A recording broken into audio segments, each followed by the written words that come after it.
Luminous butterflies begin to flutter before Vlad's eyes, and he wonders what is happening. As the shimmering creatures swarm around him, immersed in the ethereal beauty of the world tree, he is interrupted by the priestess. She asks if he is ready to show the artifact to the tree, urging him to become the passage that connects the two worlds. They share an intense, silent look before Vlad agrees. He grips his weapon, sinks to his knees, and presents the blade to the world tree. The butterflies begin to glow brighter than ever, several of them diving toward the amber. The priestess kneels before Vlad and his sword as if in deep prayer. As the brilliant swarm converges on the gem, the butterflies form the shape of a hand, the hand of the world tree itself, which reaches out to touch the amber. The butterflies have manifested a physical body for the world tree, allowing her to make contact with Vlad's sword finally. The amber radiates a blinding light, and Vlad finds himself suddenly transported into the world within the gem, a realm filled with vibrant autumn leaves. The new world tree turns toward her mother and offers a tender smile before dissolving back into a cloud of butterflies. Vlad watches the scene in awe, his hands never letting go of his sword. As the butterflies return to the original world tree, a voice speaks of the countless possibilities the tree has been holding. The little ones forgotten under a single name are finally starting to bloom. Flowers begin to glow and blossom, and from their petals the original world tree appears. The new world tree looks like a mere child in comparison, gazing with pure admiration at her mother, who smiles back at her. Finally, the daughter is able to embrace her mother, their faces overflowing with the joy of their long-awaited reunion. Outside the sanctum, the effects of this rare event are visible to everyone. The elven elders stand in a state of shock. The Grand Elder begins to weep with happiness as he watches the world tree shine with unprecedented brilliance, whispering about how long he has waited for this exact moment. They are not the only witnesses. Young elves look on in wonder at a sight they have never seen before. Varatus pauses his work to stare at the horizon, as do the laborers and the soldiers. Vlad's horse, Goth, watches alongside the mysterious knight, who had gone off to find elven tea, but now turns his gaze toward the glowing world tree. It is said that if a young world is being born, someone must be there to protect it. That is why the knight with the blue eyes never stops gripping his sharp blade. The crimson descending upon the earth is the knight's gift for the children being born this very day. From the newly bloomed flowers, small animals begin to emerge. Foxes, rabbits, and tiny birds. A tearful elder remarks that at long last, spring has finally come to Ashrina. Back in the sanctuary, Vlad remains on his knees, his hands bloodied from holding the sharp edge of the sword to ensure the amber remained exposed until the very end. The priestess approaches him and gently touches his wounded hands, asking if he is all right. Vlad looks up and asks if the flowers have bloomed. She confirms they have, adding that the trees are saying thank you. Vlad lets out a heavy sigh of relief, muttering that it's a relief. The priestess looks downcast, apologizing for the injuries to his hands, but Vlad quickly reassures her. He tells her it is okay and that it was his choice to hold on. Despite the pain and the cuts, Vlad looks happy. Remembering the image of the mother and daughter embracing, he explains that he simply didn't want to interrupt their moment. The priestess is caught off guard by his words, surprised that a human was actually able to witness the spiritual event. Vlad notes that the amber has disappeared, feeling a brief moment of sadness as he recalls that it was a treasure of House Hainel. However, his attention is quickly diverted by a hidden passage opening beneath the world tree. The priestess realizes what is happening, noting that the tree must think it is okay to show itself to him. Inside the passage, an intense light shines from a weapon. Vlad is shocked by what he sees. He senses a lofty divine light coming from the sword, but at the same time, it gives him the creeps. It feels as though the blade is raising its edge specifically toward him. An enormous sword appears to be pointing directly at his chest. Suddenly, Vlad is pulled into the world of the sword. His hands are still bleeding as he stands before a pool where the weapon rests, glowing fiercely. A voice commands him not to come any closer. A man materializes from the light, calling Vlad a little thing that cannot even open its eyes yet. He tells Vlad to disappear from his sight before he is cut down, leveling the blade at him. Vlad snaps back to the real world, trembling. The priestess, startled by his reaction, asks if he is okay and what is wrong. Vlad turns to her, pointing at the passage and asking what that sword is. She informs him that it is the swordmaster's sword. Vlad is stunned, asking why such a thing would be here. She explains that the swordmaster was the one who gave it to the elves, noting that while the Empire is considered evil, the swordmaster himself was kind. As Vlad tries to process this, the priestess explains that the weapon is a guardian sword that once protected a life and a sword of blood that has massacred countless enemies. It is the dragon-slaying sword that once pierced the heart of the prime dragon of perfection. Now it stands as a talisman guarding the world tree. When Vlad asks what it is supposed to be guarding the tree from, the priestess watches him for a moment before giving her answer. It guards against those who seek to pry into the world's possibilities, specifically every dragon in this world. The morning light filters softly through the large windows of the room, casting long shadows across the ornate carpet. Outside, the lush greenery of the forest is visible, but inside, the atmosphere remains heavy and still. Vlad lies in the center of a large, high-backed bed, his form nearly swallowed by the white sheets. His eyes are closed, but his rest is far from peaceful. His hands, resting atop the covers, are wrapped tightly in thick white bandages, a silent testament to recent struggles. Deep within his mind, a vision unfolds. Out of the darkness, a brilliant blue light begins to manifest, coalescing into the shape of a magnificent sword.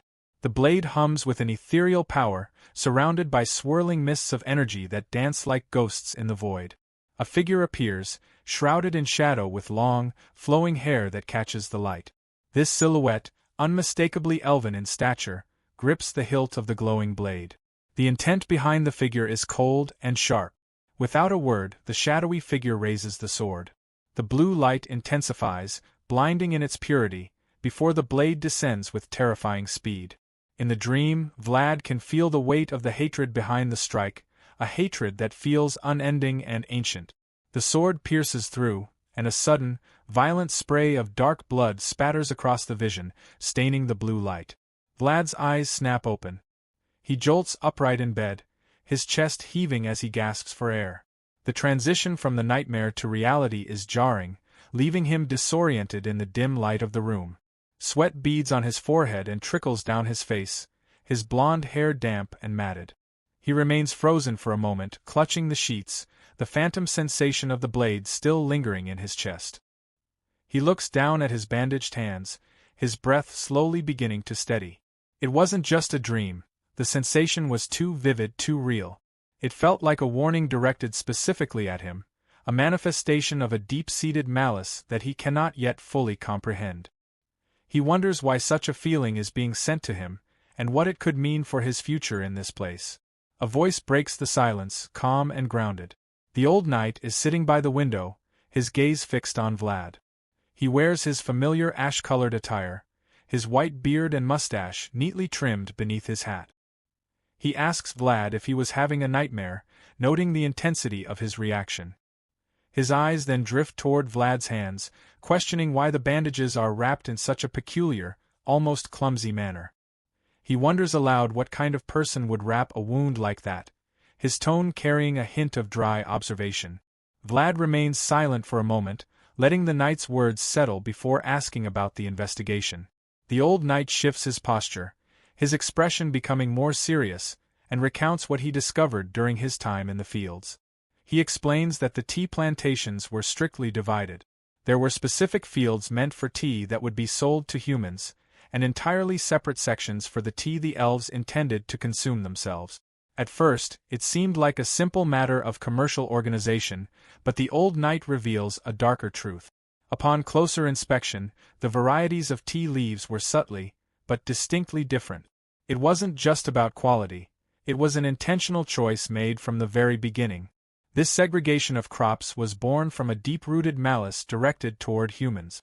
The old knight looks at Vlad, his blue eyes reflecting a somber wisdom. He describes this as the original sin of the Empire. He explains that the elves' venomous hatred toward humanity was not a random occurrence, it was something ignited and fueled by the Empire's own actions. He notes that beneath the brilliant, shining facade of the Empire lies a foundation built on the blood and tears of countless others, including the elves. To the elves, the knight explains, humans are no different from the dragon that once laid waste to their world. He mentions that the most perfect dragon, the creature that in the ancient past set the world tree ablaze. In their eyes, the destruction brought by humanity carries that same scent of fire and loss. Vlad listens intently, the weight of the knight's words adding a new layer of complexity to the world he is trying to navigate. As the golden light of the setting sun begins to wash over the room, the old knight stands by the window, his gaze fixed on the distance as he delivers a final, heavy truth. He explains that it was the Empire itself that pushed the elves out of their ancestral forests. Vlad sits in silence, his blue eyes clouded with the weight of this revelation. The original sin of the Empire is not just a piece of history, it is a living, breathing malice that Vlad can feel pressing down on the room.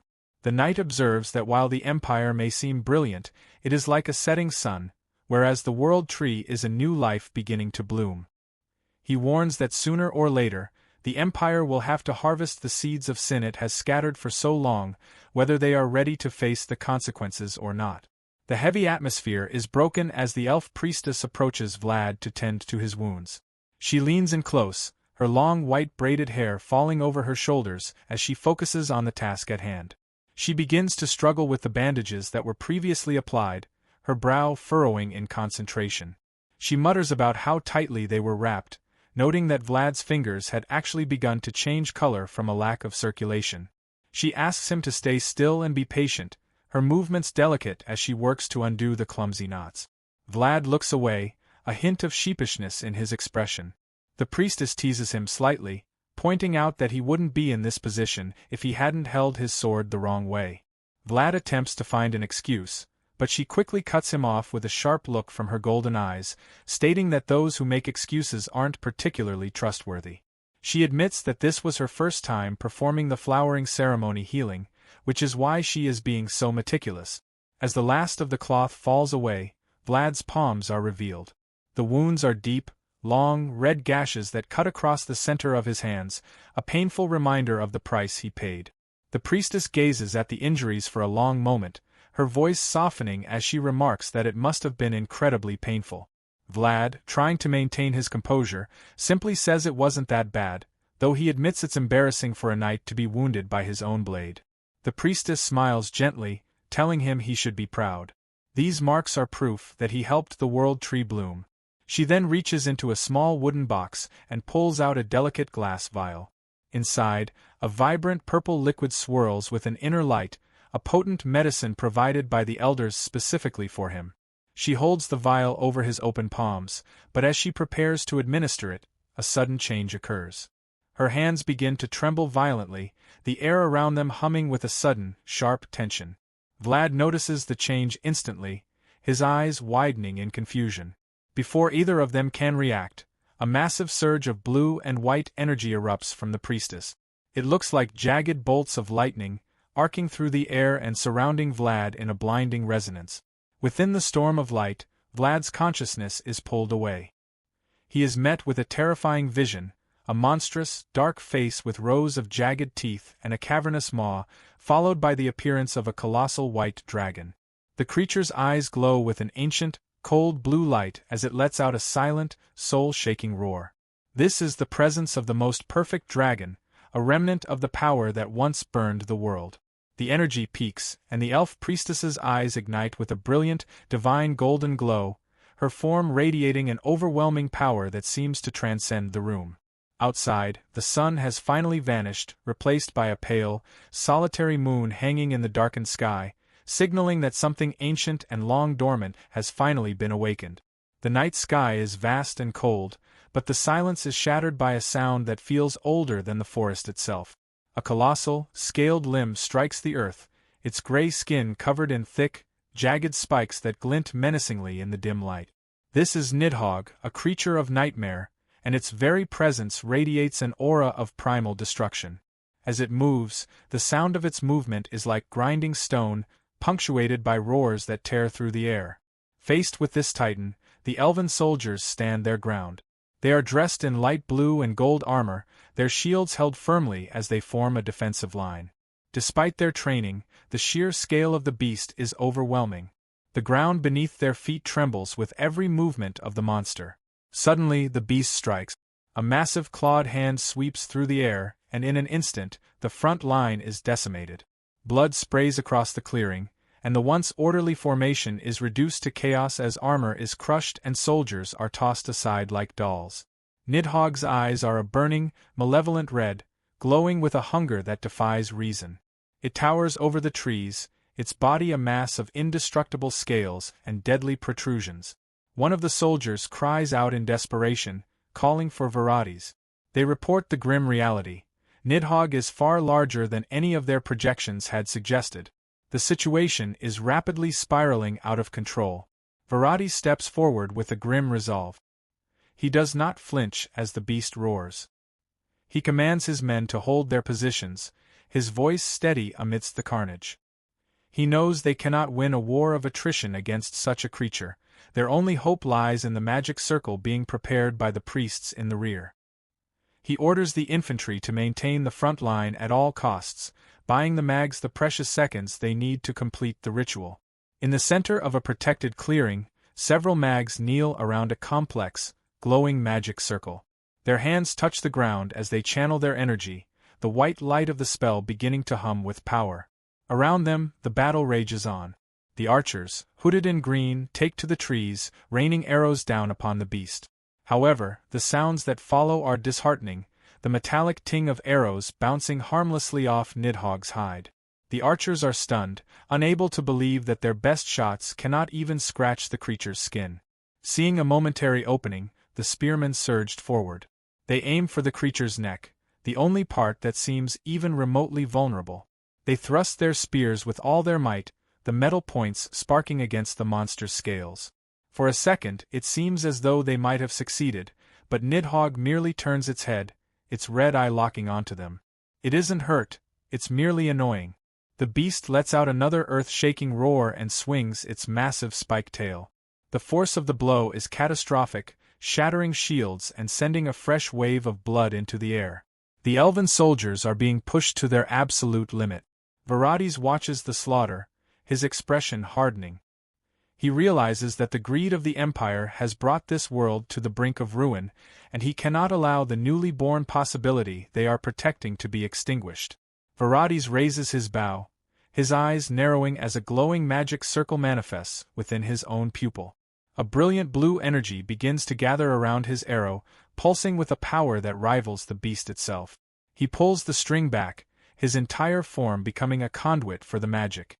As the blue light intensifies, casting long shadows across the battlefield, Varieties prepares to release a shot that carries the weight of his people's survival.